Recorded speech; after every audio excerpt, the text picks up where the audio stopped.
Nosso objetivo, então, com essa aula é que, ao término dela, a gente entenda a importância desses recursos que a gente tem ao nosso favor, que todas essas ferramentas que nós temos à nossa disposição servem para uma melhor compreensão e para uma melhor interpretação do texto bíblico. Alguns equívocos quanto a esse particular foram feitos ou foram assumidos na nossa história, na história da igreja. Por exemplo, um deles foi interpretar errado o termo somente as escrituras, né? As pessoas vão para esse termo somente as escrituras e falam assim, não preciso de nada para me ajudar ou para me auxiliar na interpretação da Bíblia. Eu já tenho a Bíblia e isso aqui é suficiente. Isso daí é uma postura equivocada a respeito de todo o material que a gente tem à nossa disposição. Porque a Bíblia, ela não foi dada a nós num vácuo. Ela foi dada a nós dentro de um determinado contexto histórico, cultural, linguístico, religioso. Então, tudo isso aí, todo o material que vem ao nosso alcance para nos facilitar a compreensão desse texto que foi dado dentro desse contexto, dentro desse ambiente, está aqui para nos ajudar. É ferramenta de auxílio, é ferramenta de ajuda. Então, essa posição, eu já tenho a Bíblia e não preciso mais de nada, ela é um tanto que equivocada. Tá bom? Então, nosso objetivo é que a gente entenda a importância de se utilizar todas as ferramentas que nós temos à nossa disposição para uma melhor compreensão e interpretação do texto bíblico. O que a gente vai falar aqui? Como é que a gente dispôs ou construiu essa aula? A gente vai ter uma introdução, onde a gente vai relembrar algumas coisas alguma coisa que a gente falou na nossa primeira aula. A gente vai falar sobre a Bíblia. A gente vai falar sobre unidade de pensamento. Quando a gente for desenvolver, vocês vão entender o que é. A gente vai voltar um pouco no sermão tópico. A gente vai falar sobre o tempo como uma ferramenta que nos ajuda na construção do nosso sermão e na exposição ou na pregação do sermão em si. A gente vai falar sobre o contexto. A gente falou um pouco de contexto aqui, né? Contexto histórico, contexto cultural, tudo isso aí está dentro de uma realidade de pessoas que lidam com a Bíblia, tá? A gente tem um livro em nossas mãos, que é um livro que foi dado a nós dentro de um contexto específico. Acredita-se não, né? É assumido isso, que a Bíblia ela foi escrita em uma janela de tempo de aproximadamente 2000 anos, até ela ser concluída. Então, é bastante tempo na construção, na revelação progressiva. E depois que ela foi finalizada, há 2000 anos atrás, a gente já tem mais um espaço de 2000 anos desse livro aqui que foi escrito lá atrás, está nas nossas mãos. Palavras perderam sentido, palavras ou práticas culturais estão distanciados de nós. Então, o que o autor quis dizer quando ele disse, por exemplo, a gente vai usar como exemplo aqui, também colocando a nossa percepção, a palavra igreja. Por exemplo, a gente muito se utiliza da palavra eclésia, né? Porque a igreja é eclésia. A construção da palavra, o significado da palavra eclésia é chamados para fora. Tudo isso aí está certo. A construção gramatical da palavra é essa. Mas será que o autor, quando ele emprega essa palavra eclésia no texto bíblico, ele quer se referir aos chamados para fora? Então, tudo isso aí essas ferramentas de estudo contextual, de contexto histórico, de contexto linguístico, vai nos ajudar a interpretar melhor o texto bíblico. Tá bom? Então, a gente vai falar sobre contexto, a gente vai falar sobre materiais de auxílio e a gente vai voltar um pouco lá no nosso exercício. Eu achei legal, acho que os irmãos gostaram ou estão gostando, está sendo proveitoso o exercício de identificar o sujeito e o complemento dentro de um texto, tá bom? A gente vai terminar com um exercício nesse sentido, tá bom? Então vamos lá. Na nossa primeira aula, não sei quantos dos irmãos lembram, estavam aqui, na tentativa de trazer luz, né, de elucidar com o que a pregação se parece, nós nos utilizamos da experiência de um escultor de madeira. Lembram disso? A gente falou sobre a experiência de um tal Daniel, que era um escultor de madeira, que o autor do livro, de outro livro, não esse, que a gente utilizou para a primeira aula, teve a experiência de conhecer. E ele ficou muito encantado com o material que aquele escultor produzia. E a gente usou esse exemplo porque esse autor do livro que a gente usou para a primeira aula, ele faz essa associação do trabalho de construir um sermão com o trabalho de esculpir uma arte, se utilizando da madeira, certo? Então a gente se utilizou dessa ilustração para tentar aproximar com que a pregação se parece. E aí esse escultor, ele disse para esse autor do livro que ele, no seu trabalho, enquanto escultor de madeira, ele pega, né, a madeira, a árvore, ele pega aquilo que Deus fez e transforma em algo particular, ou uma coisa que ele faz com aquilo que Deus fez. E nas palavras dele, ele transforma em algo de beleza. Aquilo que estava, de repente, uma madeira cortada na frente dele, ele pega aquela madeira, trabalha aquela madeira, tira os aspectos de brutalidade e transforma em algo de beleza para ser observado, para ser contemplado para as pessoas que, enfim, estão visitando lá a sua obra. Então, o escultor, nesse exercício, nesse trabalho dele, ele precisa ser detalhista, certo? Ele precisa ser detalhista. O trabalho que ele faz ao esculpir uma arte vai exigir dele o fato dele ser detalhista, dele ser atencioso, não é isso? Dele ter concentração enquanto ele está construindo a sua coisa de beleza, né? O escultor precisa ser detalhista e ele precisa fazer bom uso do seu material de trabalho. Por exemplo, quando ele está lidando com a madeira, né? Eu acho que o Deito já trabalhou com isso também, pastor José Augusto poderia ajudar. Quando a gente está trabalhando com a madeira, geralmente eu vou fazer um banco, certo? Aqui, para fazer esse corte aqui, eu uso um tipo de serra, não é isso? Mas para fazer o corte boleado, já é um outro tipo, né? Ou uma serra mais fininha. Algumas coisas eu vou fazer manualmente. Tudo isso exige esforço, exige atenção, exige cuidado, exige trabalho de quem está fazendo isso, certo? Estou trabalhando nisso aqui, estou dando esse design aqui para o banco. Então não é o mesmo material que eu corto aqui que eu vou cortar aqui, necessariamente. Certo? Estão entendendo isso? É porque é nisso que os materiais nos auxiliam no trabalho de construir a nossa pregação. É para isso que a gente utiliza o material.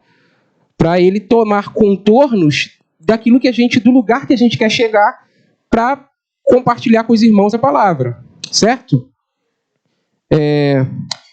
Na pregação, nós também temos, assim como o Daniel, lá, o escultor de madeira, tinha algumas ferramentas para esculpir o seu trabalho, na pregação nós também temos, ou melhor, na interpretação do texto, né, nós também temos algumas ferramentas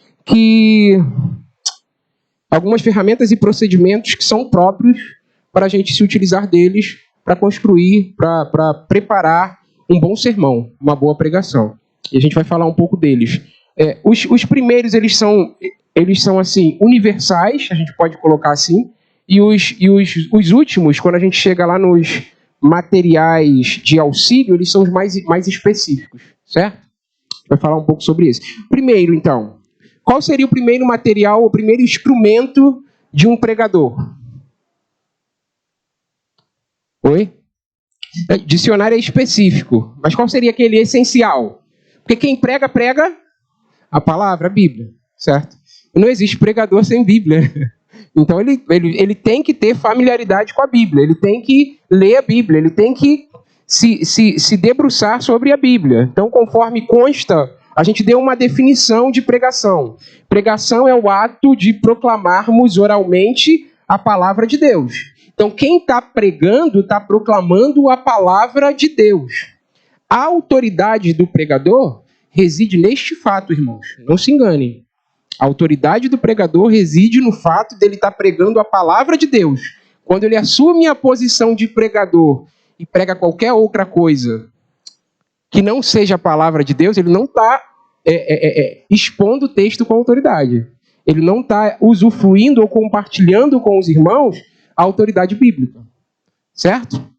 Naquilo que é bíblico, ele tem autoridade para falar, e aí a gente pode até usar uns textos, a palavra que Deus lança não voltará vazia, porque Deus faz aquilo que lhe apraz, é isso. A palavra está sendo pregada fielmente. Então o pregador, ele prega a palavra de Deus, ele não prega os seus próprios conceitos, ele não prega aquilo que ele acha a respeito de determinadas coisas, ele precisa se esforçar para pregar, principalmente quando ele assume o púlpito, né?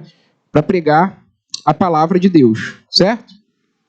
Ele prega a palavra de Deus, ou ainda, quando pensando ainda na definição de pregação expositiva, ele prega, ou ele compartilha, ou ele expõe um conceito bíblico, que é a mesma coisa. É uma ideia que ele extrai da Bíblia e compartilha com os seus ouvintes, com o seu público, com o seu auditório.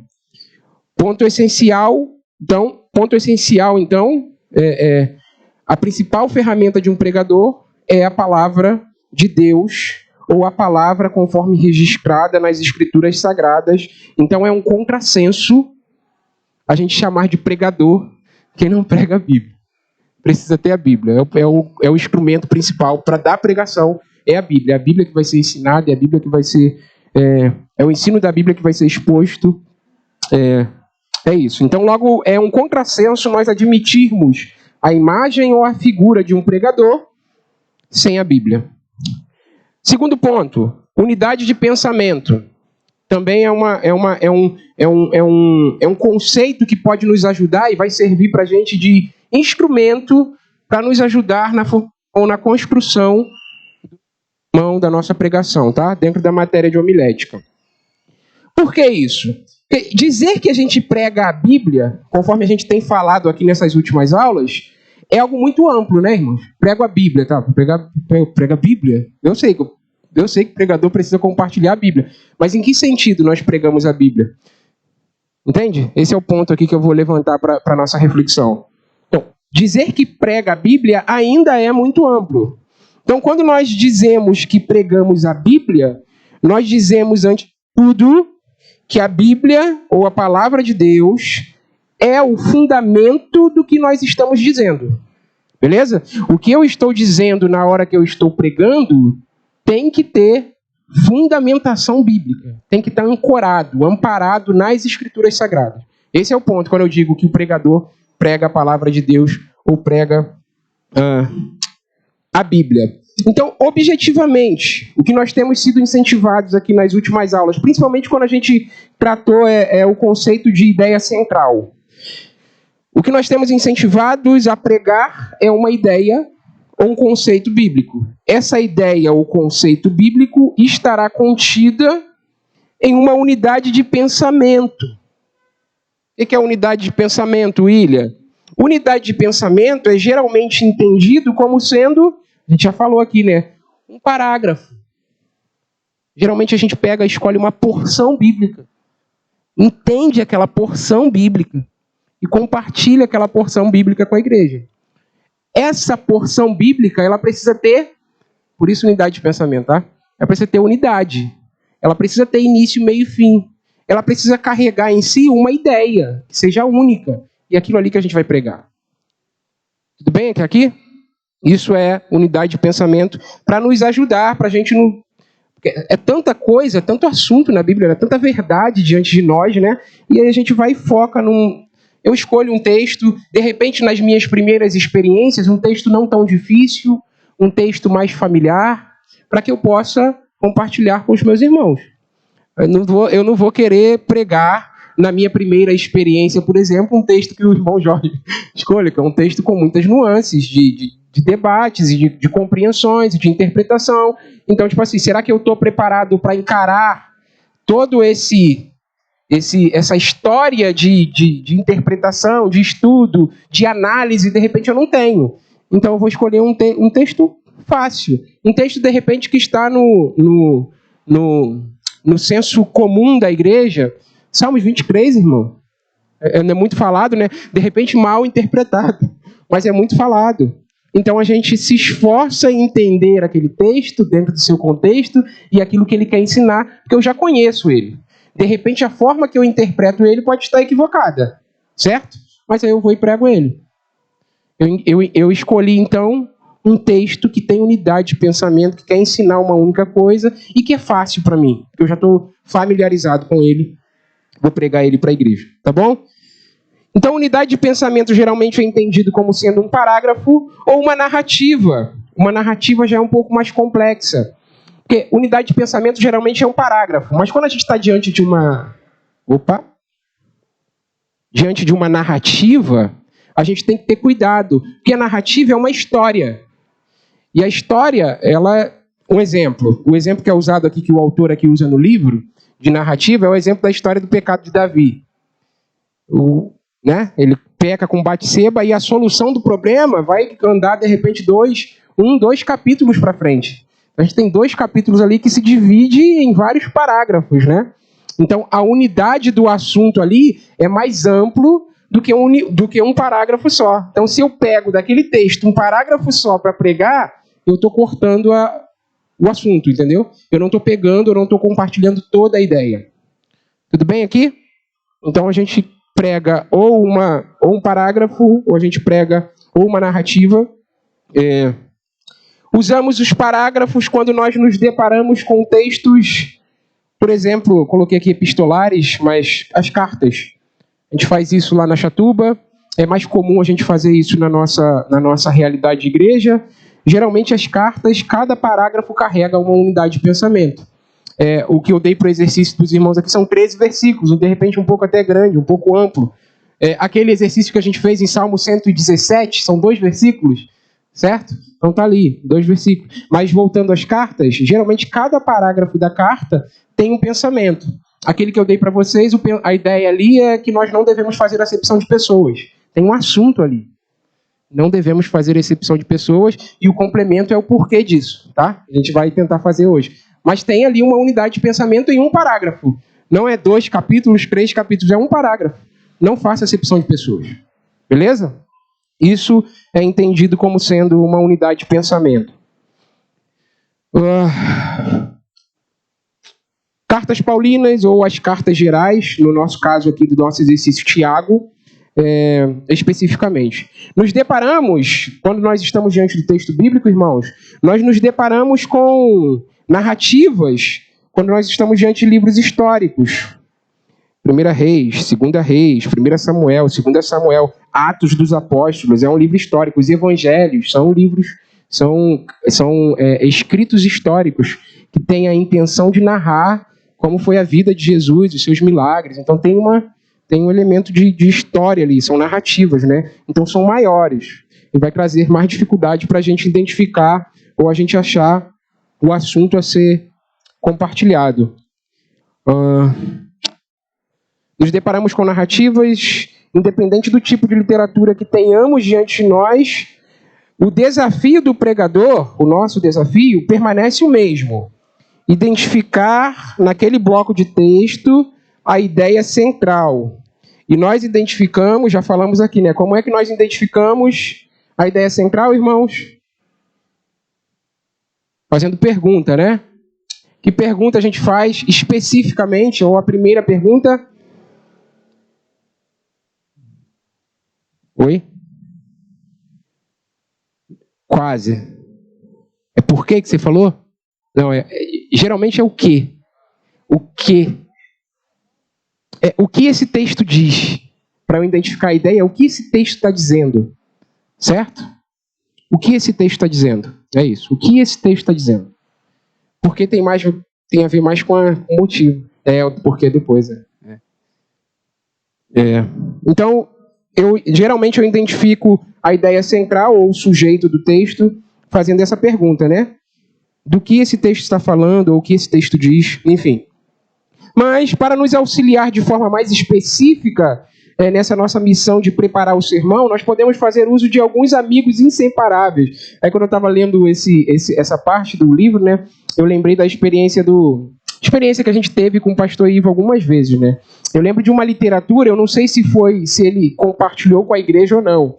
Uma literatura antiga, eu não sei se foi produzida por ele ou não. Coloquei aqui como sendo produzida por ele.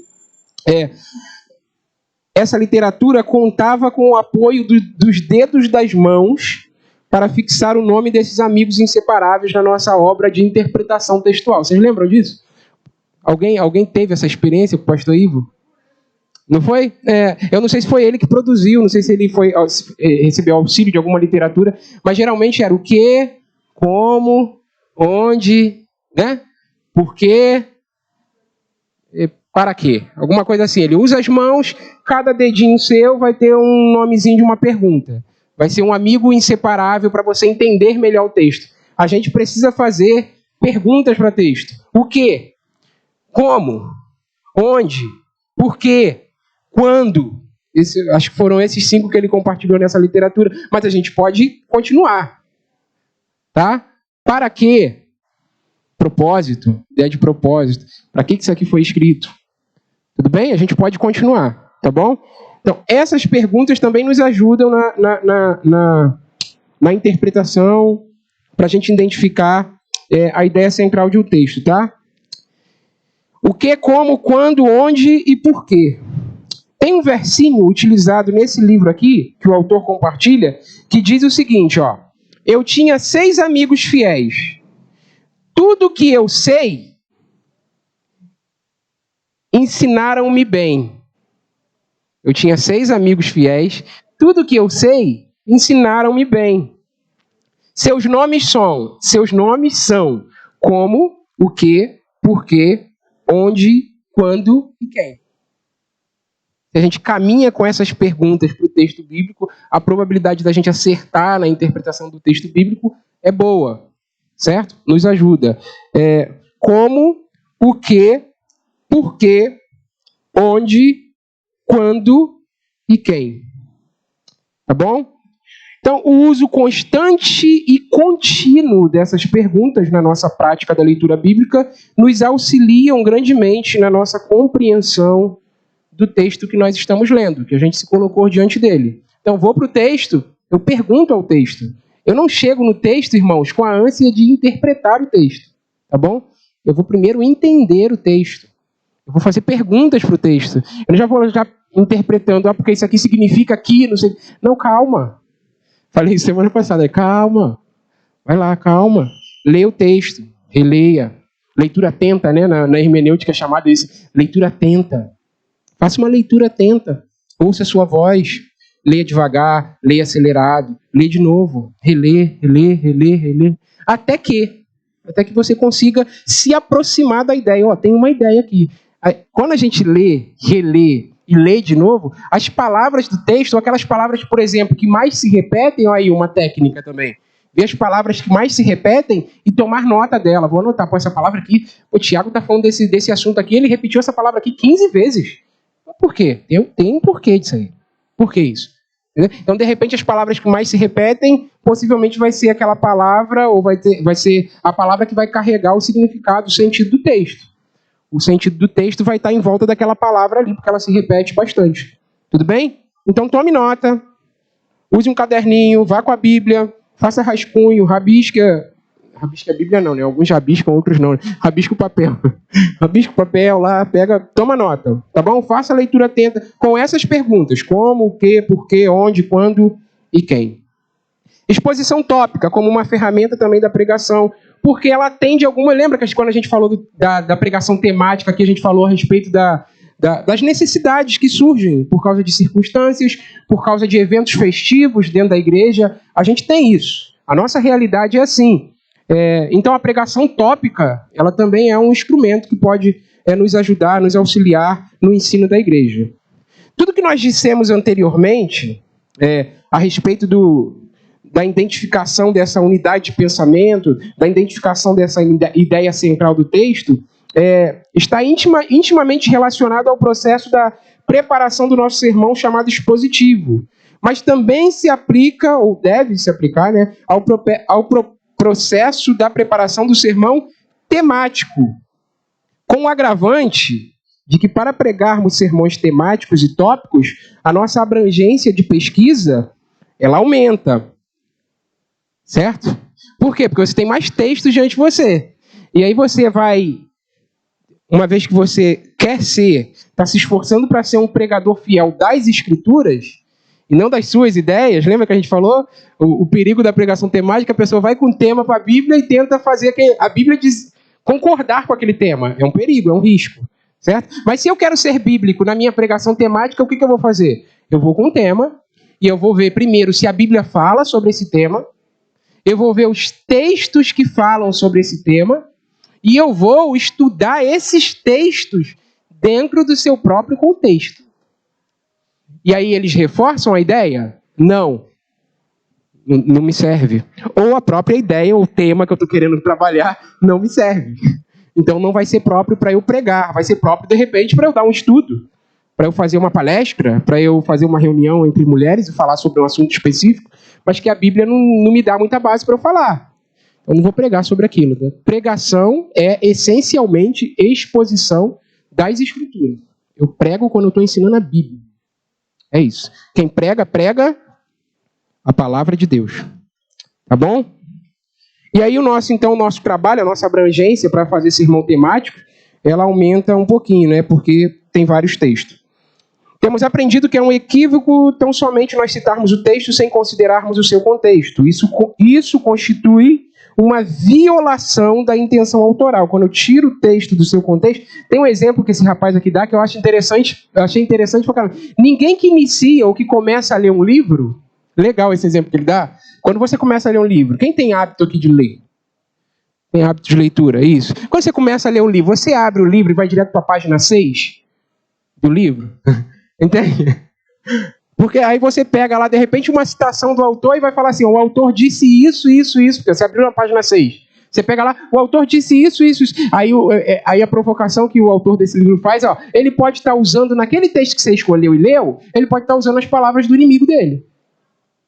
E não ser as palavras dele. Porque você não conheceu o contexto. Você não caminhou antes até chegar aquele momento. Entende? Então, quando eu escolho um texto para ajudar na minha ideia, no meu tema, tiro ele do contexto, é isso que eu estou fazendo. Eu estou violando a intenção autoral. Já dei alguns exemplos aqui disso, né? Vamos falar de novo, mas aquele lá disse ao seu amigo, esforça-te, vai lá, na tua força. O próprio Filipenses, que já está batido, né? Filipenses 4,13, né? Tudo posso naquele que me fortalece. Quando tirar do seu contexto, não ensina tudo aquilo, toda a verdade que o texto quer ensinar. Certo? Então a gente tem que ter cuidado disso. Isso daí viola a intenção autoral. A intenção de Paulo, por exemplo, aqui em Filipenses 4,13. Onde eu estou aqui? Violação da intenção autoral. Por isso, ao expor sermões tópicos na igreja, nós precisamos nos esforçar com verdade e honestidade para que o texto, dentro do seu próprio contexto, contribua com a ideia ou com a realidade ou com o assunto que nós resolvemos tratar. E, fatalmente, na realidade da igreja, nós teremos essa necessidade. Precisamos, então, em algum momento da nossa caminhada, falar sobre, por exemplo, a importância do perdão. Se a gente vê que a igreja, a nossa comunidade está caminhando em um caminho de dureza de coração. Cara, estou numa pregação expositiva aqui, tratando Atos, tratando Salmos para a igreja, mas eu preciso falar sobre a importância do perdão, porque a igreja está num caminho aqui que não parece legal. E eu vou escolher esse tema e a Bíblia fala sobre esse tema.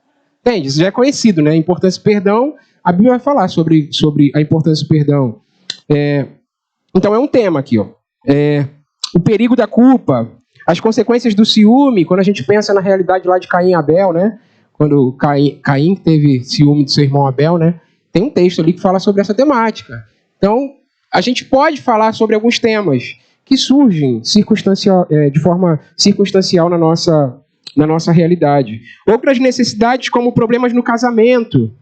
Como é que a Bíblia trata essa temática do casamento? A Bíblia fala sobre isso. De repente, a nossa igreja está passando por esse problema. Então, a gente vai ensinar sobre isso. Então, fatalmente, a gente vai, em algum momento da nossa caminhada, pregar sobre o sermão temático.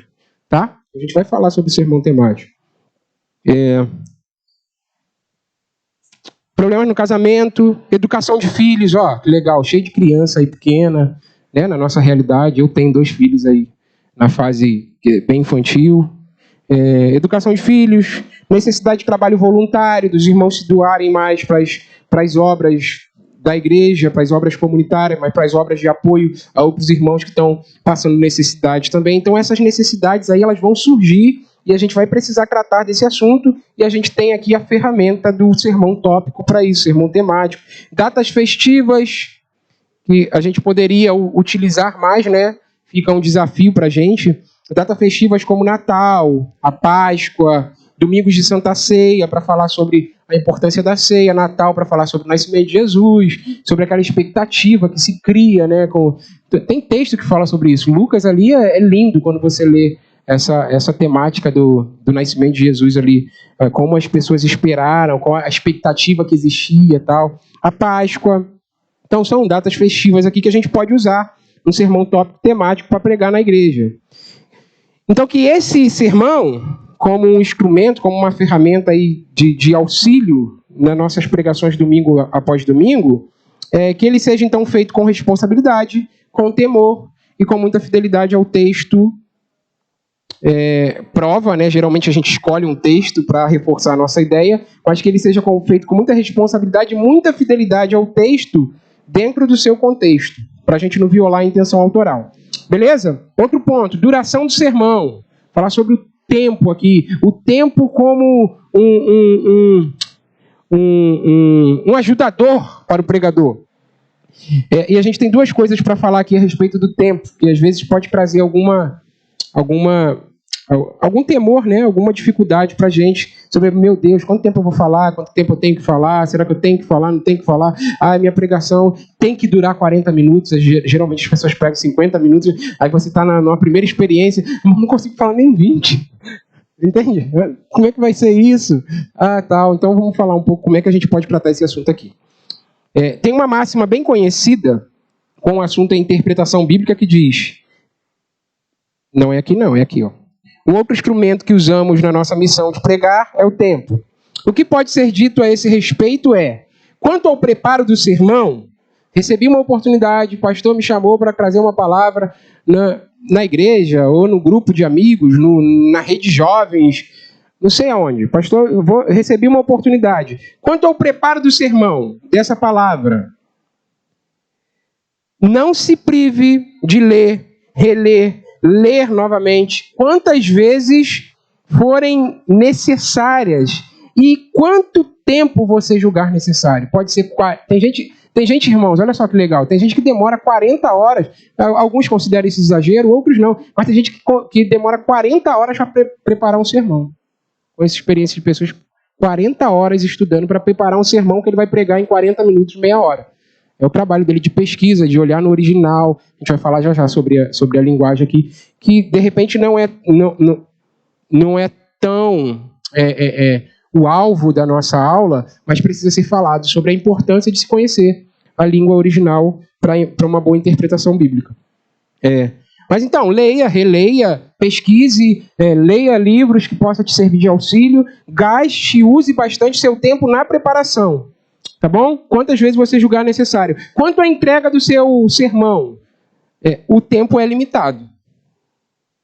O tempo é limitado. Vai depender da disposição dos ouvintes de ficarem diante de nós. Quanto tempo a igreja vai estar ali com a gente, e vai chegar aquele tempo que a igreja começa a distrair, você já percebe que de repente está ficando demorado. Tem um tempo limitado. Geralmente é de 40 a 50 minutos, e estourando 1 hora aí, dá para você conseguir ter os irmãos ali junto com você. Depois disso, já começa a dispersar a mente, o pensamento e tal.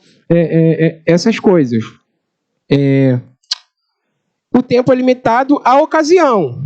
Logo, perceba a cultura e a sensibilidade do seu ouvinte e da sua igreja, para se colocarem diante de você na pregação da palavra. Mas o que a gente pode dizer aqui a respeito disso? Uma boa pregação, ela pode ser entregue em 15 minutos. Ou também em 1 hora. Ela pode ser entregue até mais, em 1 hora e meia. Uma boa pregação. Quando a gente entende, irmãos, que toda pregação é o compartilhar, a transferência de um conceito, de uma ideia, certo? A gente vai ser fiel àquela ideia. E aí o tempo pode variar. Se é uma pregação, geralmente de um culto público, de domingo, que eu sei que eu tenho de 40 a 50 minutos, eu posso desdobrar aquela ideia para que eu extraia mais dela e fale durante 40 a 50 minutos. Se eu estou num evento festivo, no aniversário de... Geralmente a gente faz num culto de ação de graça do irmão, onde os irmãos não estão ali necessariamente para um culto formal, mas estão ali para compartilhar com o irmão do aniversário. De repente, o irmão... Poxa, o William, irmã Ana Maria, você tem 20 minutos para falar lá. 20 minutos. É a mesma coisa, irmão. Você vai ter a ideia, só que você não vai desdobrar tanto a ideia. Você vai ser mais objetivo na explicação daquela ideia. Uma pregação de 5 pontos, né? Aí é a linguagem de quem monta esboço, né, Jorginho? Uma pregação de 5 pontos, você transforma ela em 3 pontos e inclui os outros 2 pontos aí dentro dos outros e fala de forma... 10 minutos, fale um ponto só, faz uma pregação de um ponto só. Mas que a ideia, que o sentido, que o significado do texto seja comunicado à sua igreja e seja feito um apelo, uma aplicação daquela verdade na vida do seu ouvinte. Beleza? Então, a gente tem que ter essa sensibilidade. O que o pregador precisa saber? Você, pregador, né? Nós, enquanto pregadores, precisamos expor, explicar e aplicar a ideia do texto. Se tem pouco tempo, faça com que os desdobramentos da explicação sejam mais resumidos. Ou até sem desdobramentos, sem pontos. Eu vou explicar a ideia e vou aplicar a ideia do texto, porque eu já entendi a ideia do texto. Considere a ideia, considere a importância da ideia para os ouvintes no seu contexto original e como ela se aplica a nós hoje. É isso que o pregador, então, precisa se preocupar. Caso tenha mais tempo, melhor. Amplie mais os desdobramentos do texto, divida ele em subpontos, em subdivisões, não é isso? Predestinação, Calvino, Armínio, predestinação, adoção, glorificação, justificação. Não sei quantas aulas ele vai levar, mas é isso, entende? Ele vai desdobrando o assunto para que o conceito fique, de repente, nessa nossa realidade de aula, o conceito fique melhor explicado, né? Ou seja, melhor aproveitado por nós. Tudo bem? Tudo bem aqui, irmãos?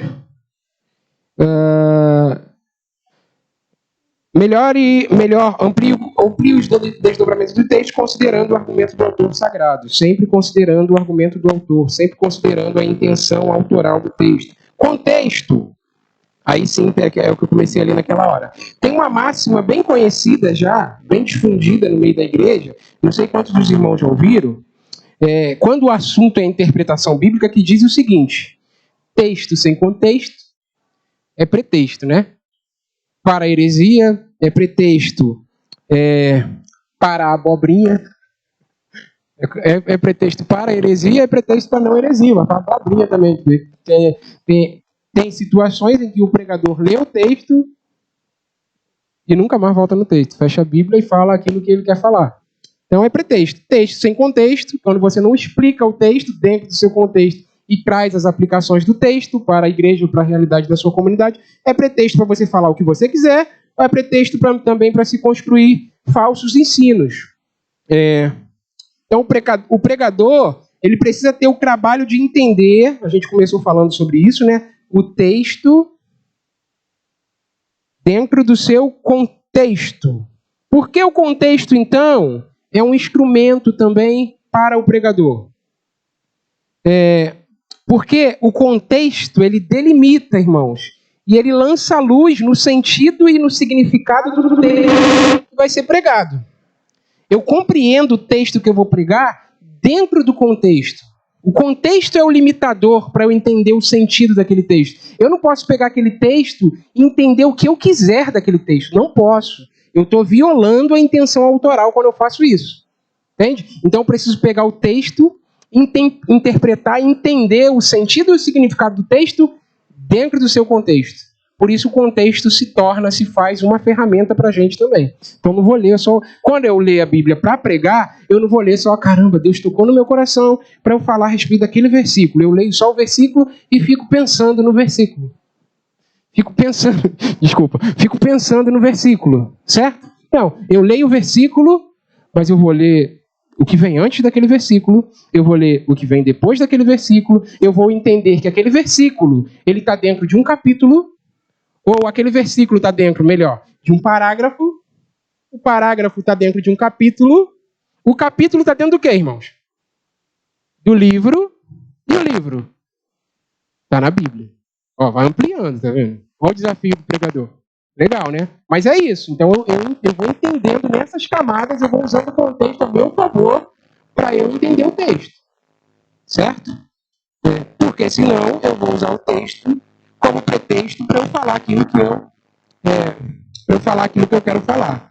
Então o contexto nos ajuda a ter mais clareza a respeito do texto que nós iremos pregar. É uma literatura que tem essa particularidade, ela precisa ser interpretada a partir desses princípios. É uma literatura que é um livro apocalíptico, então eu vou ter cuidado aqui onde eu estou pisando aqui para quando eu começar a ler esse livro de Apocalipse. Beleza? Pode ser uma história, pode ser uma carta. Com todas essas informações nos ajudará a ter mais clareza na interpretação que nós vamos fazer do texto que está diante de nós. Outro ponto, o autor, ao expor a ideia, ele se utilizou, depois a gente vai e fecha para o texto de novo. A gente faz um movimento de ampliar, certo? A gente ampliou. A gente entendeu que aquele versículo está dentro de uma unidade de pensamento, dentro de um parágrafo. A gente entendeu que aquele parágrafo está dentro do capítulo. A gente entendeu que aquele capítulo está dentro de um livro. E a gente se esforçou para fazer esse exercício, tá? De leitura. Tudo bem? Depois que a gente viu tudo isso, o que a gente faz? A gente volta para o texto. E aí a gente vai pensar que aquele texto, a ideia dele, a mensagem dele é comunicada através de quê? De palavras. Então pode ser que toda essa demanda e responsabilidade, ela precisa ser assim, ela precisa passar dessa forma. A realidade vai nos colocar diante de muitos desafios. Semana cheia, pessoas que trabalham, pais, mães, realidade corrida. A gente entende tudo isso. Mas a responsabilidade precisa ser essa. Por isso que ela precisa ser informada dessa forma. É isso que é esse cuidado, é essa ocupação que a gente precisa ter com o texto bíblico. Certo? Vai ser assim? Deus queira que seja. Porque a nossa semana nos oferece muitos desafios. Certo? Uma coisa é o ideal, outra coisa é o real, tá bom? O ideal é aquilo que a gente idealiza, é lindo, é maravilhoso. O real é a gente lidar com a dureza da realidade, né? Pegar um dia de trabalho, que eu tenho que trabalhar de 8 da manhã, fico agarrado no trabalho e chego em casa 10 horas da noite, cansado, e tenho que separar 40 minutos para a leitura da Bíblia para entender o texto que o pastor me chamou para pregar amanhã. Como é que vai ser isso? É tudo isso, é a realidade. A realidade é dura. A realidade nos apresenta desafios. Mas precisa ser passado aqui. Precisa ser passado assim, tá? Então pode ser que isso aqui, da forma que está sendo passado, possa causar algum tipo de espanto na gente, né? Mas a boa notícia a esse respeito é que nenhuma geração, olha só que legal, irmãos, nenhuma geração é tão abençoada quanto a nossa geração para esse trabalho da interpretação bíblica. Que legal, né? Olha só como nós somos abençoados. Porque a gente tem muitas ferramentas à nossa disposição.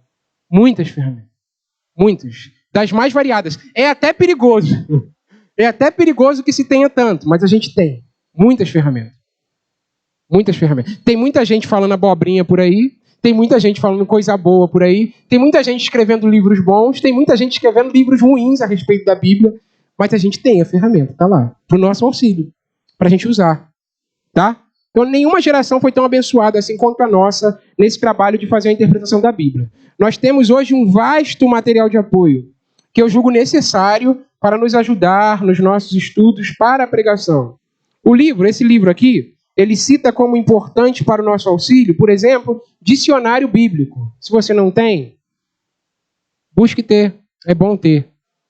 É bom ter um dicionário bíblico, vai te ajudar com as palavras, com o sentido das palavras.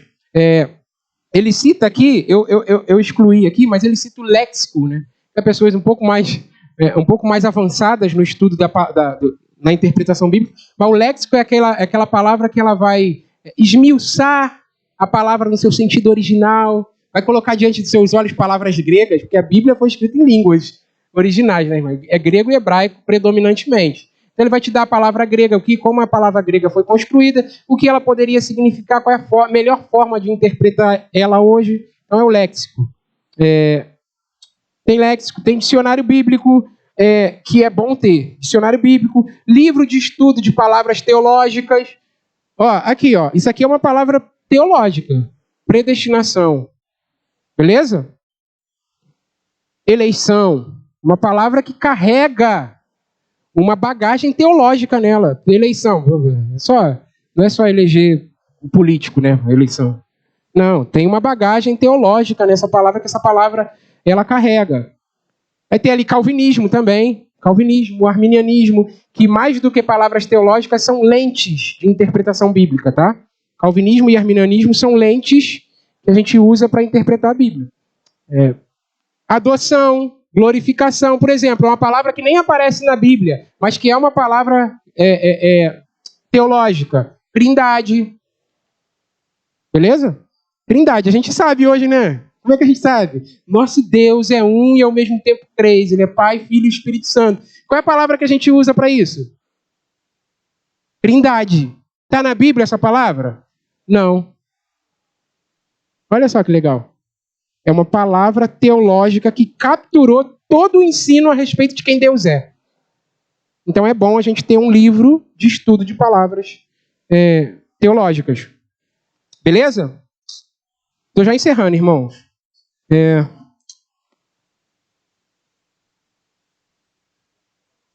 Onde eu estava aqui?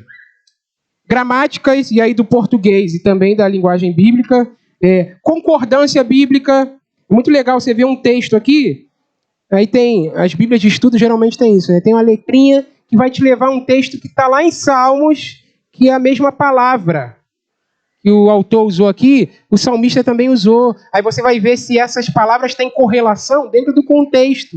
Se significa a mesma coisa mesmo, entende? Então é bom ter uma concordância bíblica para você fazer uma boa interpretação do texto. O que mais aqui ele cita? Concordância bíblica, enciclopédias, mapas, para você saber onde aconteceu isso aqui. Mapa é bom. Bibliografias, comentários bíblicos, uma vasta possibilidade tecnológica. Ontem, eu acho que foi quinta-feira, né? O negócio do WhatsApp da Radassa lá na doutora Carol, não foi? Quinta-feira. Quinta-feira mesmo, eu baixei aqui um aplicativo que eu posso até indicar para os irmãos. É My Bible. Tem comentários, tem bíblias nas várias versões. Eu acho que, pastor, teve uma vez que eu desinstalei e a quinta-feira eu instalei de novo. É um recurso que a gente tem diante da gente. Comentários, significado de palavra, sentido de palavra, concordância bíblica, bíblias nas várias versões, NVI, Almeida Revista e Atualizada, Almeida Revista e Corrigida. Aí, olha como é que a nossa geração é abençoada. Antes isso aí não tinha não, irmão. Jorginho estava falando de Calvino e Armínio aqui. Eles precisavam invadir as bibliotecas que existiam na época, se lançar nos livros lá e tentar achar as coisas. Era assim, né? Hoje a gente tem na nossa mão. Coisa boa, né? Uma vasta, então, aí, um vasto auxílio tecnológico. Bíblia de estudo. Irmão, isso aqui, de repente, para cada um de nós, é o mais fácil, possivelmente mais acessível hoje, não sei. Quando tu compra um dicionário bíblico, tu compra uma concordância bíblica, tu compra um estudo, de repente, de palavras, um livro de estudo de palavras. Às vezes uma Bíblia de estudo te auxilia e isso é mais barato que isso. Entendeu? Uma Bíblia de estudo. Tem as Bíblias que são Bíblias de estudo. Tem outras Bíblias que são Bíblias de estudo com vertente teológica. A minha é uma delas. certo? Tem a Bíblia de Estudo da Reforma Protestante, então ela vai abraçar uma vertente teológica da Reforma Protestante. Tem a Bíblia de Estudo Pentecostal. Quem é que tem a Bíblia de Estudo Pentecostal aqui? Então ela tem uma vertente teológica, pentecostal. Qual é a Bíblia, de repente, que vai nos ajudar a gente não fazer uma leitura viciada do texto? Porque a gente é intérprete do texto, tá, irmão? Então a gente não pode fazer uma leitura viciada. Qual é a Bíblia? Bíblia de Estudo NVI. Não tem partido, né? É um grupo de estudantes das diversas linhas teológicas que se reuniram para... Bíblia de Estudo Almeida, também é da Sociedade Bíblica, então não tem uma vertente teológica. Então a gente tem que pegar essas Bíblias que estão mais interessadas em fazer uma análise mais neutra, sem abraçar uma corrente teológica, para ajudar a gente na interpretação do texto. Beleza? Então tem várias aí. Tudo bem, irmãos? Ele termina falando do sujeito e do complemento, porque essa ferramenta, toda essa ferramenta, vai ajudar a gente a fazer isso, a identificar o sujeito e complemento. Lembra? A gente já falou de sujeito e complemento. Ele fala, ó, esse material vai ser mais um auxílio para vocês fazerem isso. Vocês não estão desamparados, vocês não estão sozinhos. E você e a Bíblia, lógico, o Espírito Santo, né, que é o autor da Escritura Sagrada. Mas a gente também tem auxílio de pessoas que passaram anos e anos das suas vidas se dedicando a isso, estudando, para nos ajudar, certo? Então a gente não está sozinho nisso. Vamos um exercício rapidinho aqui, irmãos? Acabamos, tá? Abra a sua Bíblia aí, a gente ainda não vai fazer o nosso texto lá de Tiago 2, por causa do tempo. Como o texto é grande, vai tomar muito tempo. Esse aqui é pequenininho, beleza? Vamos fazer um exercício rápido aqui? Tiago 1, também é Tiago. Rapidinho, tá? Tiago 1.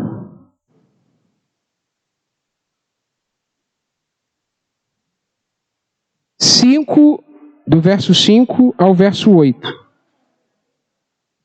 Tiago capítulo 1, do verso 5 ao verso 8. Vamos lá? Aqui a gente tem uma unidade de pensamento. Tem um parágrafozinho, tá? Do 5 ao 8 é um parágrafo.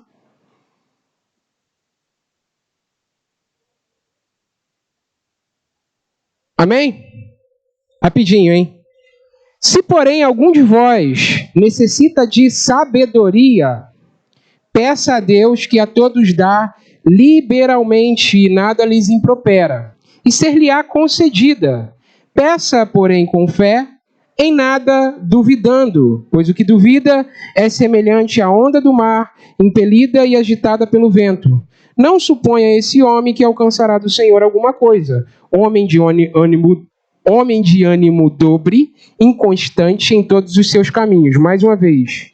Se, porém, algum de vós necessita de sabedoria, peça a Deus que a todos dá liberalmente e nada lhes impropera, e ser-lhe-á concedida.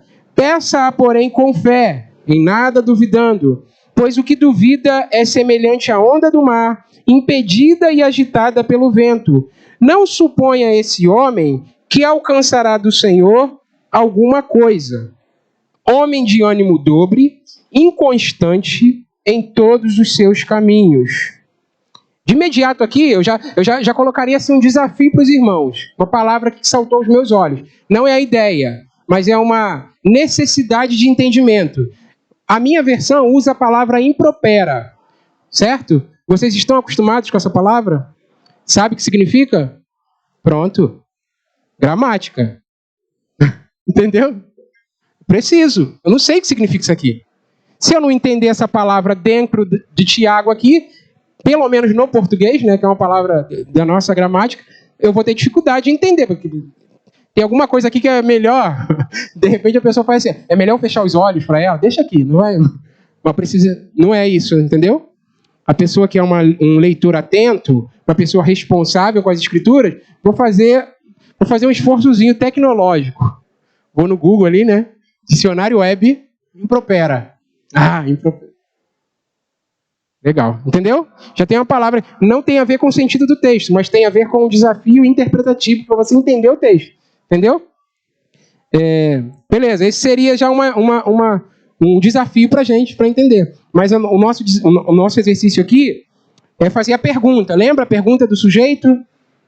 Lembra a pergunta que identifica o sujeito? Qual é? O que esse texto diz? Ou sobre o que esse texto está falando? Alguém? O texto, tá, irmãos? O texto, sem querer interpretar. O texto.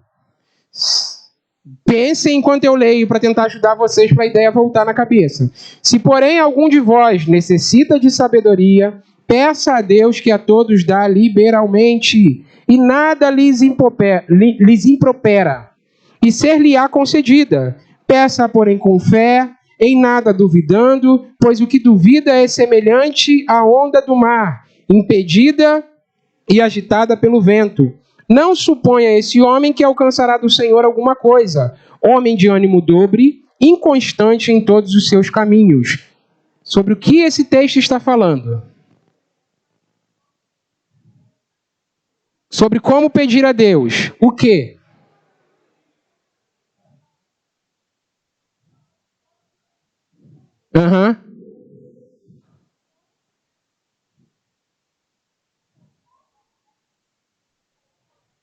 Como deve pedir a Deus? Sabedoria. É por aí. Certo? É como eu devo pedir a Deus ou eu posso melhorar?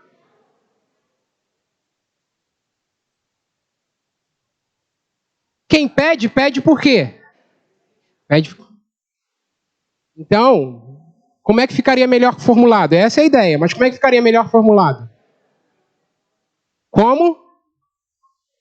Como eu preciso? Por que eu preciso?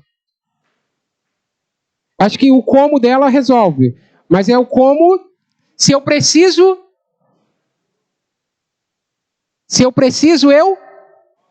eu quero. É algo que eu quero, certo?